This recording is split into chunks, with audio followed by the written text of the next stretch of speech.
একদিন ডালিম কুমার আসবে।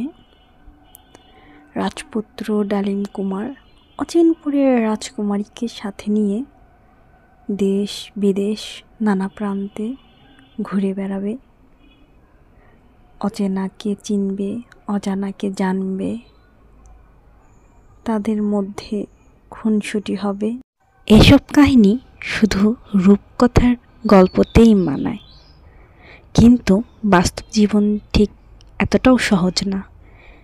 এখানে আমাদের নানা উত্থান পতনের মধ্য দিয়ে যেতে হয়, কিন্তু তারপরও আমাদের সবাইকে একসাথে বাকি জীবনটা কাটিয়ে দিতে হয়, জীবনের শেষ মুহূর্ত পর্যন্ত।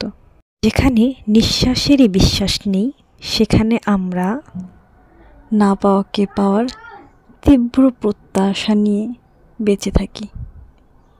কি আজব আমরা, অথচ যে প্রত্যাশার কখনো পূরণই হবে না, কিন্তু তারপরও আমরা প্রত্যাশা করতে ছাড়ি না।